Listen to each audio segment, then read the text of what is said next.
ഉപഭോക്താക്കളുടെ നടുവൊടിച്ച് പച്ചക്കറി വില കുതിച്ചുയരുന്നു. ഓരോ പച്ചക്കറി ഇനങ്ങൾക്കും ഒരാഴ്ച കൊണ്ട് 20 രൂപയിലധികമാണ് വർധനയുണ്ടായത്. ആഭ്യന്തര പച്ചക്കറി ഉൽപ്പാദനം തീർത്തും ഇല്ലാതായതും തമിഴ്നാട്ടിൽ പച്ചക്കറി ഉൽപ്പാദനത്തിലുണ്ടായ കുറവുമാണ് വില ഉയരാൻ കാരണമായതായി വ്യാപാരികൾ പറയുന്നത്.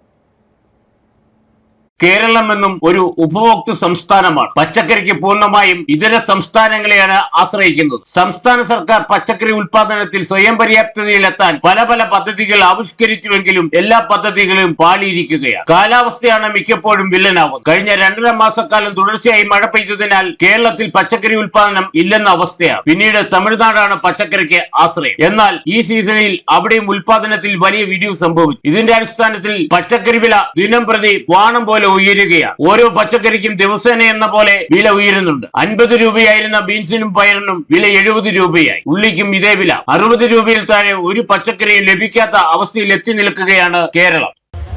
സാധനം കിട്ടുന്നില്ല. മഴയൊക്കെ അവിടെ നമ്മളവിടെ ചെല്ലുമ്പോൾ അതിനെല്ലാം വില കൂടുതൽ, സാധനത്തിന്റെ ഷോർട്ടേജ്. പയറിനൊക്കെ 100 രൂപയ്ക്ക് ഇപ്പോൾ വില വരും.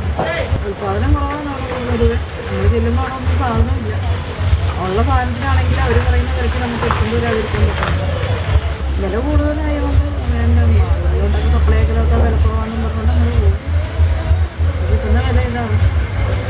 പൊതുവിപണിയിൽ നിത്യോപയോഗ സാധനങ്ങളുടെ വില ഉയർന്നു നിൽക്കുമ്പോൾ അല്പം ആശ്വാസം ലഭിച്ചിരുന്നത് പച്ചക്കറിയിലായിരുന്നു. പച്ചക്കറിക്കും തീവിലയായതോടെ ജനങ്ങളുടെ ജീവിതം ദുരിതപൂർണമായിരിക്കുകയാണ്. ഓണത്തിന് ശേഷിക്കുന്നത് 38 ദിവസം മാത്രമാണ്. ഓണം ആഘോഷിക്കാൻ ഇപ്രാവശ്യം മലയാളി പാടുപെടേണ്ടി വരും. തമിഴ്നാട്ടിൽ ഉൽപാദനം കുറഞ്ഞതാണ് മലയാളിക്ക് ഇത്രയധികം തിരിച്ചടിയായത്. ഓണം ലക്ഷ്യമിട്ട് തമിഴ്നാട് ലോബികൾ ഇപ്പോൾ തന്നെ കുറേശ്ശെ വില ഉയർത്തിയതായും ആരോപണമുണ്ട്. പച്ചക്കറിയുടെ വില ഉയരുന്നതിനാൽ ഉപഭോക്താക്കളെ പോലെ തന്നെ വ്യാപാരികളും പ്രതിസന്ധിയിലാണ്. K Jayakumar, Idukki vision news, Upputhara.